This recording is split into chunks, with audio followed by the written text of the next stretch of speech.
In today's video, I'm going to teach you how to enable and set up multi-currency in QuickBooks Online.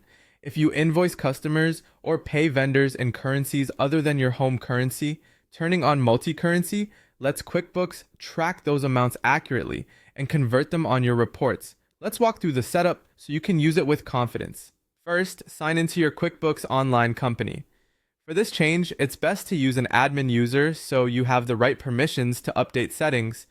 Once you're in, look to the upper right corner of the screen for the gear icon. Click it, then choose Account and Settings. This is where you control most of your company-level preferences. Inside Account and Settings, select the Advanced tab on the left. This tab houses your accounting preferences. Scroll to the Currency section. Here, you'll see the option to turn on multi-currency. Click to enable it. Turning this on allows you to work with multiple currencies across customers, vendors, bank and credit card accounts, and certain transactions. QuickBooks will also maintain exchange rates so amounts can be reported in your home currency. Before you proceed, QuickBooks will ask you to confirm you understand the implications. This is important. Once multi-currency is enabled, it cannot be turned off. It changes how your books handle foreign amounts, exchange rate gains and losses, and certain reports.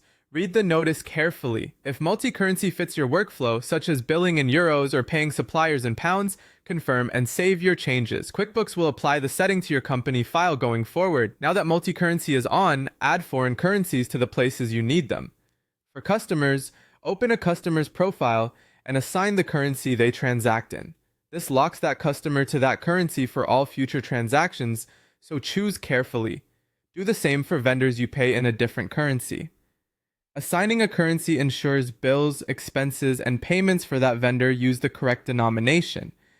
You can also set up accounts in foreign currencies as needed. For example, if you maintain a bank or credit card account in another currency, create or edit that account and select the appropriate currency. This lets QuickBooks track balances in the native currency while still reflecting your home currency in financial reports. As you work, QuickBooks will calculate conversions using current exchange rates, and your reports will show home currency totals that include any gains or losses. That's it. You've enabled multi-currency, confirmed the change, and assigned currencies to your customers, vendors, and accounts, so your books reflect real-world transactions accurately.